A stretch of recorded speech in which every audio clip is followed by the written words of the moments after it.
Bonjour et bienvenue dans cette nouvelle vidéo. Il faut bien l'avouer, savoir dire non représente un challenge psychologique. Ça peut être vécu comme une négation de notre volonté d'aider. Nous pouvons alors être vus comme désagréables et individualistes. Nous ne voulons pas faire de mal, mais comment dire non sans blesser l'autre? Chaque jour, c'est donc un combat entre le oui trop gentil qui ne respecte pas nos limites et le non méchant et cruel qui nous fait courir le risque d'être rejeté et mal aimé.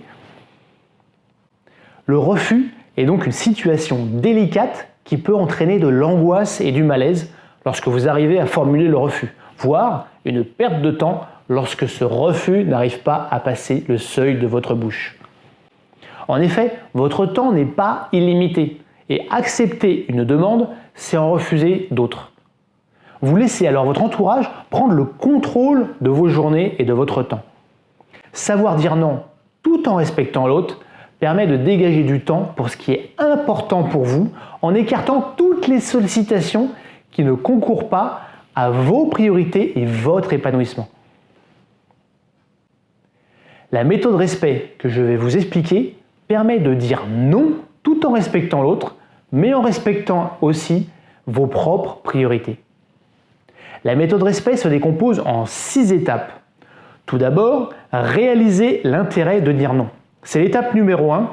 Et l'étape numéro 1, c'est d'être intimement persuadé de l'intérêt de refuser certaines demandes. Accepter toutes les sollicitations est bien plus facile que de les refuser, à court terme.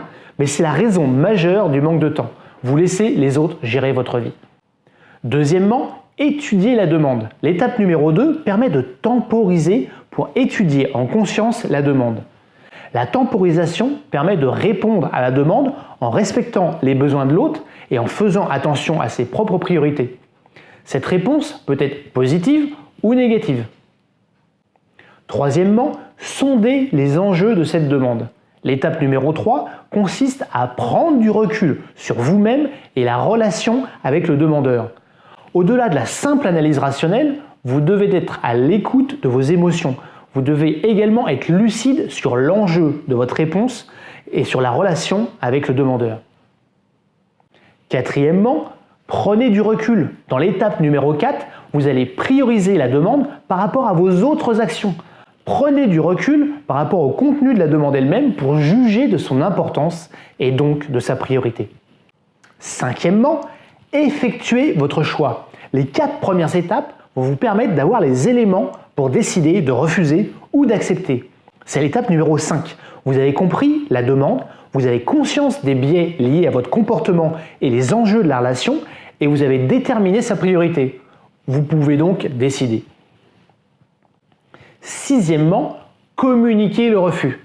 C'est la 6e et ultime étape consistant à communiquer le refus dans le respect de la personne tout en affirmant votre position. Alors c'est bien entendu l'aspect le plus délicat, le fait d'informer votre interlocuteur de la décision lorsqu'il s'agit bien entendu de lui dire non. Voici 4 conseils complémentaires pour refuser de manière franche et déterminée tout en montrant de la considération. Premièrement, n'abusez pas du non. Trop de non tue le non. N'opposez pas systématiquement un refus sous prétexte que vous devez affirmer votre personnalité. Distinguez les situations où vous êtes en droit de dire non et celles où refuser serait malvenu.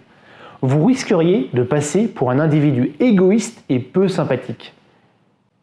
Deuxième conseil, dites non avec tact. Un non sec, brutal, énoncé avec agressivité serait forcément mal pris par votre interlocuteur. Ça serait pris comme un refus de la demande et un rejet de l'individu. Vous devez donc trouver la subtile formulation rejetant la demande tout en montrant que vous avez bien pris en compte le besoin global de l'individu. Ce qui est d'ailleurs exact puisque vous avez pris le temps de l'écouter, le comprendre et d'étudier sa demande. Exprimez-vous avec diplomatie et empathie. Troisième conseil, contrôlez votre langage corporel. Lorsque vous exprimez votre refus, vous devez faire attention à votre langage corporel qui pourrait exprimer le contraire de ce que vous affirmez. Votre non doit s'exprimer dans tout votre corps et dans votre attitude, pas simplement dans votre voix. Quatrième conseil, proposez une solution alternative. Toujours sans donner d'excuses, vous pouvez accompagner votre refus d'une recommandation ou d'une solution de substitution. Si on vous demande de faire quelque chose que vous n'avez pas envie ou pas le temps de faire, vous pouvez par exemple conseiller le recours à une personne ayant des capacités similaires ou à toute autre solution pertinente. Vous montrez votre envie de satisfaire la demande sans pouvoir le faire dans les conditions posées et vous proposez ainsi des conditions alternatives. Par exemple, j'ai bien compris ta demande de te fournir les résultats consolidés des ventes pour remplir ton reporting à Monsieur Dupont avant ce soir, mais je ne pourrais pas satisfaire ta demande. Toutefois, je pourrais t'envoyer ces résultats d'ici la fin de semaine où Jean pourrait prendre en charge cette consolidation. Vous retrouvez tous ces conseils et les étapes de manière détaillée avec des conseils dans le guide de la méthode respect que vous pouvez télécharger gratuitement. Cliquez sur le lien qui vient d'apparaître ou sur le lien en dessous de la vidéo pour télécharger votre guide. À bientôt dans la prochaine vidéo.